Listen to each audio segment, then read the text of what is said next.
All right, are you trying to figure out how to generate leads as a manufacturer using your website? Well, you want to do blogs. Why? Well, listen to this episode and I will tell you why and how manufacturers can generate leads blogging.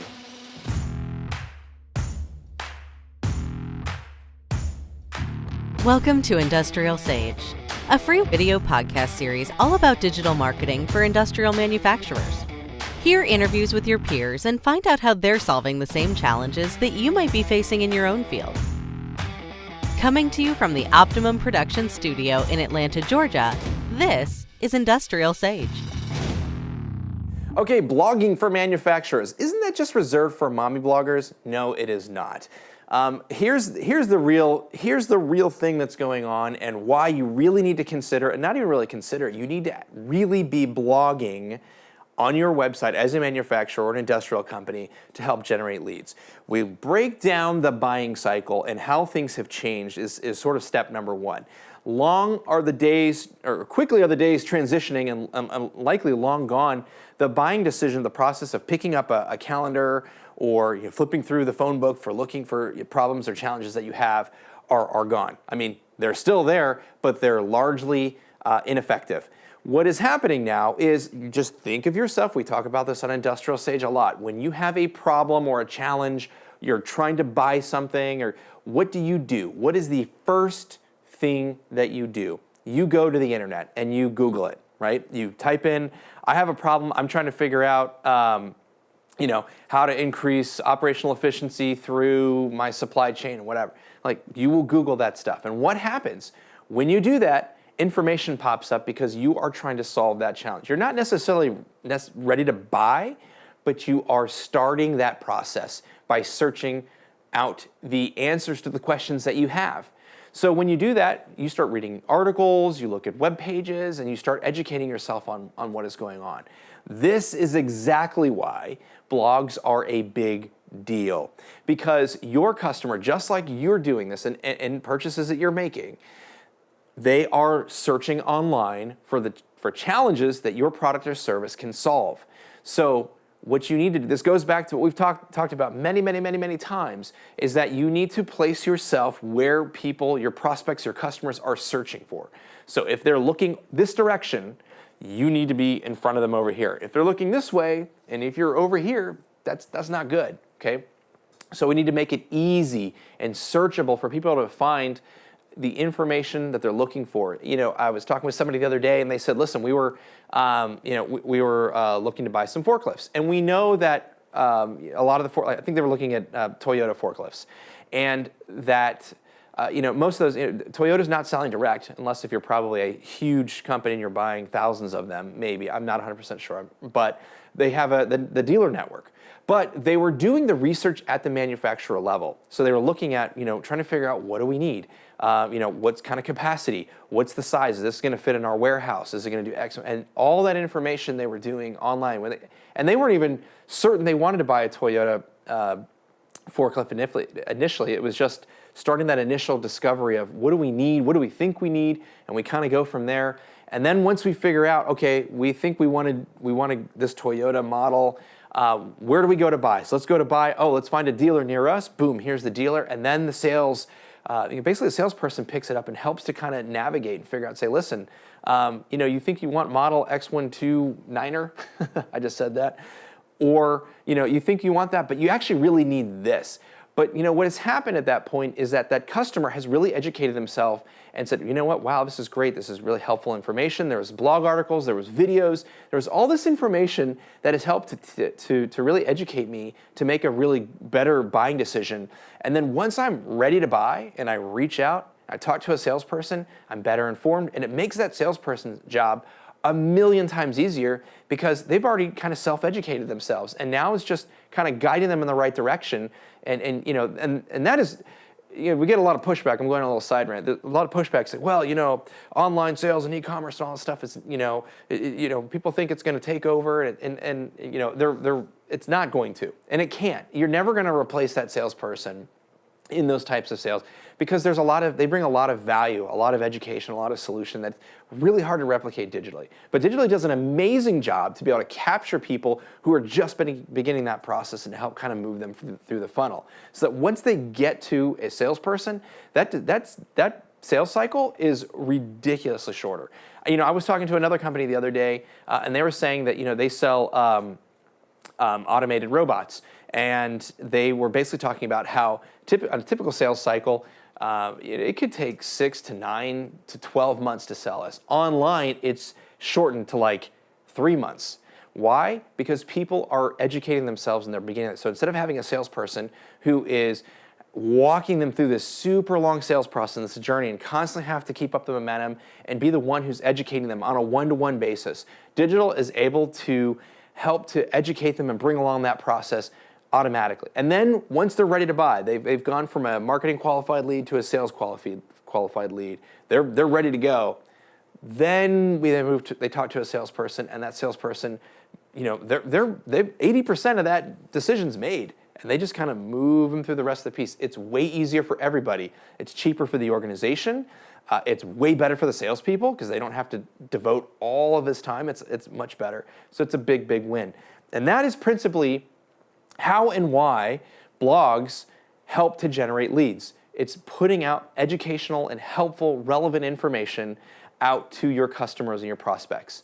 This is why when we talked last week, or maybe was it last week or the episode before, on building out your personas is such a big deal, because you may have one product, you may have thousands of products.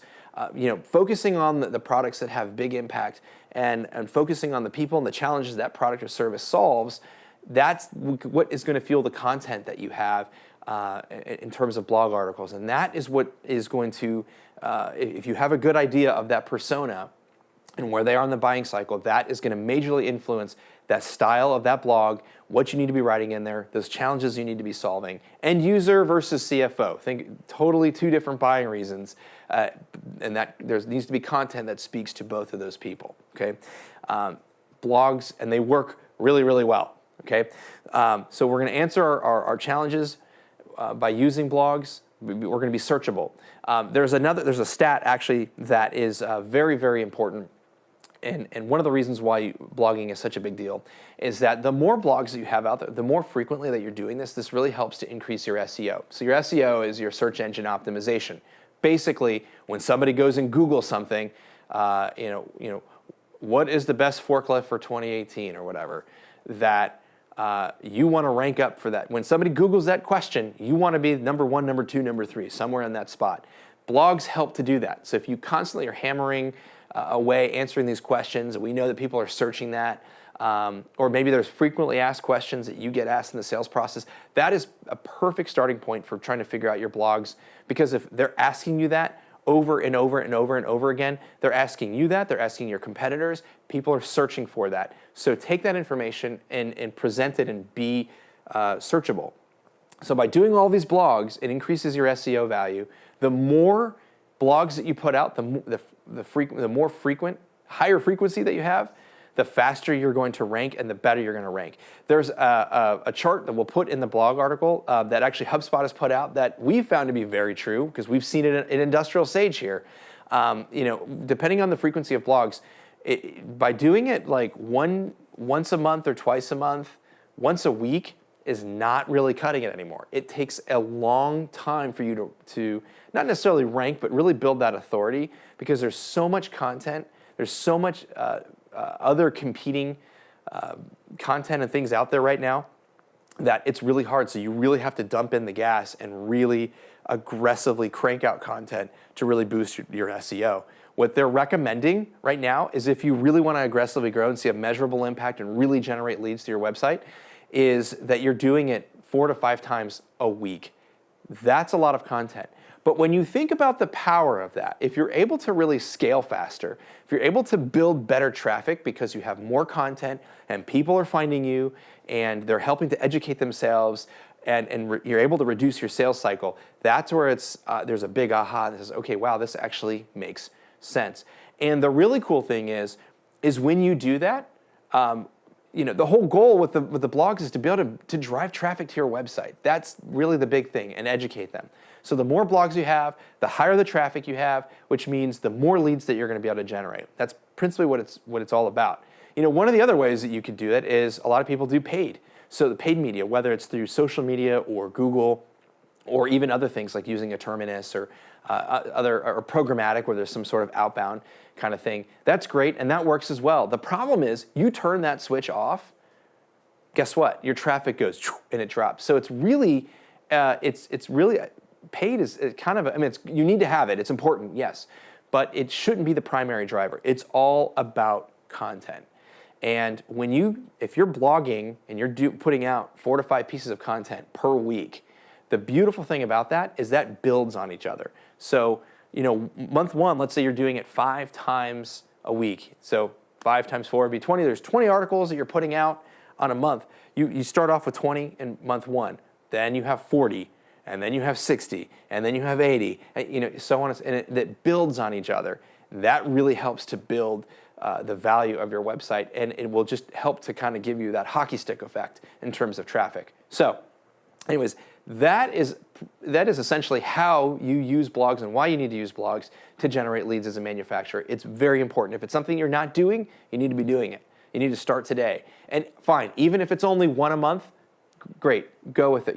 Start with it. But you need to be if you really want to use your website, if you really want to build long-term value, and you really want to generate measurable leads, you need to be thinking about an aggressive blog strategy that you're going to be putting out a lot of content on a frequent basis. So that's all I got for you today. Thanks for watching. If you have any questions on any other topics, feel free to reach out. You can submit your questions to industrialsage.com/questions. We'd love to answer them for you. Please share this. If you're listening on iTunes, we'd love a rating. Share this on social media. If you're not subscribed to our email list, you can subscribe after this video. There's buttons all over the place. And we'll send you these videos every single week. You can join all your other peers who are listening to this and really sharpening their marketing skills and learning more about digital because it's constantly evolving. Whether you're just beginning or you're seasoned, there's always changes and there's always new things. So I'm Danny Gonzalez. Thanks for watching, and I will talk to you next time.